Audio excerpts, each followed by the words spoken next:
If you are doing these 3 things, then your social life is going to tank. Hey, I'm Abbi J. I'm a certified life coach for teenagers, and I am going to teach you 3 deadly social sins that you might be committing. And if you are, you need to stop immediately so that you can improve your popularity at high school. There are so many things that you are stressed about and worried about when it comes to being a teenager. And one of those is your social life. It's a lot to balance crushes and friends and acquaintances and classmates and all the things. And so I want to teach you today 3 social behaviors that I call deadly sins, because they will just destroy your ability to make friends. They will destroy your popularity, and they will leave you with a bad reputation that people will start to avoid you. So please do something to remember these, whether you save this video, write them down, follow me on Instagram, right? Because I post stuff like this all the time. You've got to know these. And the first is never, ever, ever publicly criticize a friend, okay? Anybody for that matter. We could move that to anybody. But what I see far too often as a high school teacher is I see teenagers calling out their friends and criticizing them. And criticism is kind of a big word, and we might not always recognize what we're doing as criticizing. But when a friend says something and then we go, that's not real, that's not true, right? That's like criticizing. That's like putting them down, right? That's shooting them down. Saying things like, you're not right, or I'm trying to think of some examples of this, because it just like sneaks up, and you can see it in a friend group when somebody says something and the other person puts it down or wants to like argue it or fight it. It just destroys that person and their confidence. Or worse yet, they'll both like go for it, and then you have to witness this awkward conversation. Don't go there. Dale Carnegie, like the father of personal development, wrote very early on in How to Win Friends and Influence People that we never criticize, condemn, or complain. And I see teenagers doing this far, far, far too often with their friends. And there's nothing that you can do more to like destroy somebody's like how much they like you. Was that your likability?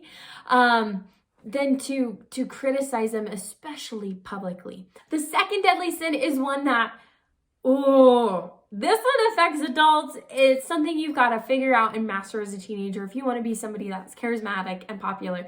And that is, I guess, never, ever, ever, I'll say the negative, like, don't make your conversation exclusive. So what's the flip side of that? You've got to make your conversation accessible. What in the world does that even mean? That means that when you are hanging out with people, and how often in high school are we just one-on-one with somebody? Not very often, right? So even if it's with your roommates or the circle of friends that you're with or buddies that you're eating lunch with, it is so rude, and it is a social deadly sin to have a conversation with just one person that is like not inclusive to other people. So maybe it's so highly specific to this person or something they only know something about that nobody else can participate in the conversation. Maybe it's in your body language and the way that you're hanging out. Have you ever seen or done when you're talking to somebody, maybe especially I see this with teens when they like somebody. So they're talking, and then another friend will be like, oh yeah, I heard about that movie too. And then they'll try it and they'll be like, and they'll either turn with their body language and send that message of, you're not invited to this conversation. Or they'll say something dismissive like, we're not talking about that, right? And keep going. Talk about being rude. Talk about destroying your reputation. Talk about losing popularity points because you decided that your conversation was like exclusive. So please, please, please always make sure that your conversation is accessible so that anybody can jump in, that you talk about broad enough topics that the group of friends can still participate. And there's conversations you can have with this group of friends that they know about that maybe this group of friends doesn't know about, but that's how you got to learn. You got to socially mature in a way to recognize what's an accessible conversation to this group of people versus this group of people, and make sure your body language is open and kind and inviting.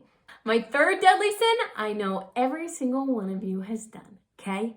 And that is, please never, ever, ever pull out your phone when you're talking to somebody else. So please put your phones away when you're having a conversation or hanging out with friends. I know that this can be extremely difficult, and I think sometimes people think when I have this tip that they think I mean like throw your phone out the window when you're hanging out with people. That'd be cool. Sometimes we do that. But like, let's be real. Sometimes we get a text from mom and we go, oh, I'm so sorry. My mom is calling me right now, right? And then we excuse ourselves and we pull away. But what I'm talking about here is when you're having a conversation with people or hanging out with this group of people, but you're so busy texting somebody else who isn't there, or texting your crush or your boyfriend or somebody who's not there, that you're not there, okay? That is such a deadly sin of our generation of we're not where we are. Okay? Don't let that be you. The fact alone that you're gracing somebody with your presence is huge in boosting your morale between each other, your likability, and people will say you're so easy to talk to, right? Because you're focused on them. So please don't commit that last and deadly sin. And some of us need to do some repenting, right? Some of us need to change and be better. But please be where you are and put your phone away. So tell me what you think about my 3 deadly social sins. I am a certified life coach and a high school teacher, and I feel like I see these all the time.